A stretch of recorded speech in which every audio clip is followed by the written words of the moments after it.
PCOS just got a new name, and it's not just paperwork. It changes how you understand your own body. If you've ever been handed the PCOS label and felt more confused than helped, this video is for you. Because the name was just changed for a reason.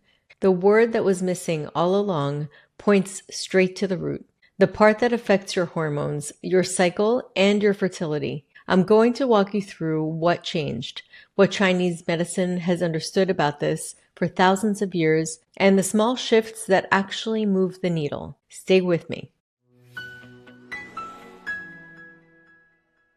Hi, I'm Michelle Orbitz, a fertility acupuncturist and host of the Wholesome Fertility Podcast. Let's start with what happened. In May 2026, a global group of more than 50 patient and professional organizations published a consensus paper in The Lancet, one of the most respected medical journals in the world. After more than a decade of work and over 22,000 voices contributing, they officially renamed PCOS. The new name is Polyendocrine Metabolic Ovarian Syndrome, or PMOS. And I know that is a mouthful, but each word was chosen on purpose. So let me break it down gently. Poly means many. Endocrine refers to your hormone system. Metabolic refers to how your body processes energy, things like blood sugar and insulin. And ovarian, of course, refers to the ovaries. So the new name is saying something simple. It's not just an ovary problem. It's a whole body hormone and metabolism story that happens to show up in the ovaries. Here's why that matters so much. The old name, Polycystic Ovarian Syndrome, told women that they had many cysts on their ovaries, but researchers have confirmed that those are not actually cysts. They are immature follicles, eggs that start to develop and then stalled. There is no increase in true ovarian cysts in the condition at all. So think about what that means. For decades, women were given a name that described something that wasn't even really happening. And because the name pointed only at the ovaries, the deeper drivers were often missed. The World Health Organization estimates that around 70% of women with this condition don't even know they have it. The name itself was part of why so many women were overlooked. So if you've ever felt unseen or underexplained in this diagnosis, that was not a personal feeling. The framework you were handed was incomplete. The most important word in the new name is metabolic. And the reason is something that experts behind this change kept coming back to. For most women with this condition, insulin resistance sits right at the core. Let me explain insulin in the simplest way. Every time you eat, especially carbohydrates or sugar, your blood sugar rises. Your body releases a hormone called insulin to move the sugar into your cells for energy. That is a healthy, normal process. But when the body is under constant pressure from too much sugar, chronic stress, poor sleep, or other factors, the cells start to respond less and less to insulin. So the body makes more and more of it in order to get the job done. And this is insulin resistance. And here is the part that connects directly to fertility. Those high levels of insulin send a signal to the ovaries to make more androgens, hormones like testosterone.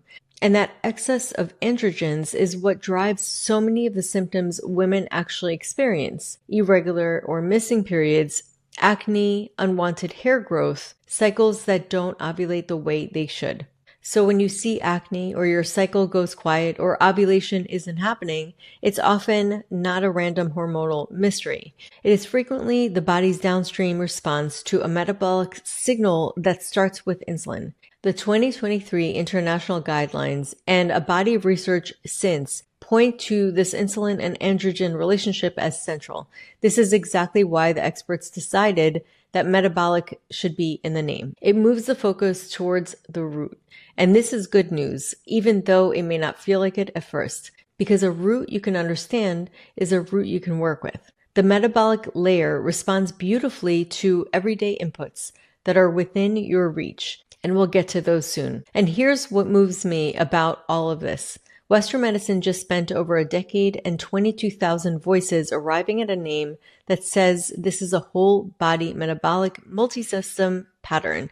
And Chinese medicine has been describing exactly that for thousands of years. In Chinese medicine, we don't see the ovaries as a separate, isolated machine. We see the body as one connected system, where the organs work together to create a smooth flow of qi, blood, and what we call essence. When that flow gets stuck or burdened, the cycle is the first place it shows up in. The pattern we often see with this condition involves the spleen and what we call dampness. In Chinese medicine, the spleen is not the same as how we see it in conventional medicine. It governs how the body transforms food into usable energy. It is, in a very real sense, our metabolism. When the spleen is overwhelmed, often by too much sugar, refined food, or worry and overthinking, it can no longer transform things cleanly. The result is a kind of heaviness and stagnation we call dampness, sometimes thickening into phlegm. Does that sound familiar?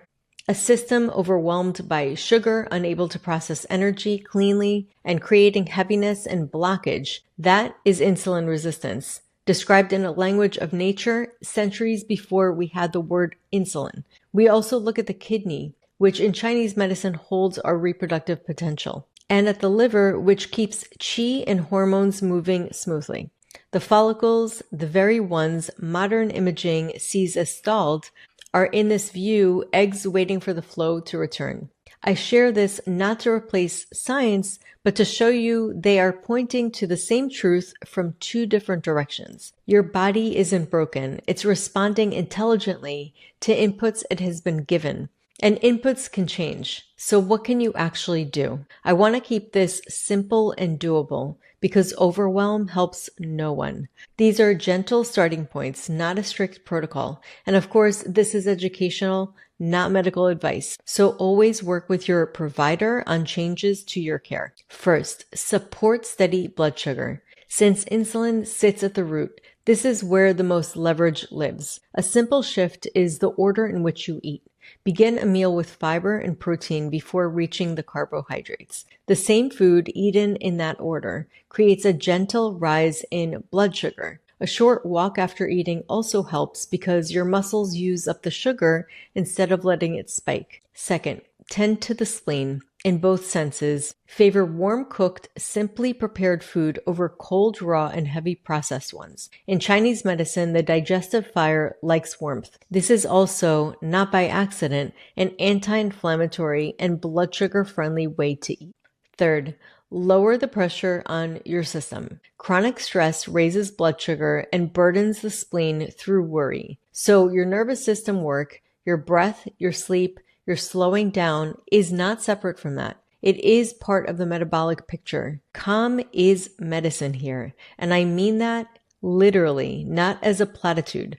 And fourth, move your body in ways that feel sustainable. Gentle, regular movement improves how your cells respond to insulin. It doesn't have to be punishing. Consistency matters far more than intensity. None of this is about perfection or restriction. It's about gently shifting the inputs so that your body can find its way back to flow. Thank you so much for being here and spending this time with me. I hope you walk away with a new way to see your body, one that feels a little more hopeful, and that you leave as seeing it as intelligent and responsive, never broken, because so much of this comes back to how we nourish ourselves. I want to point you to a resource that I think will really help you. It's my fertility diet ebook, a practical guide to eating in a way that supports steady blood sugar, your hormones, and your cycle.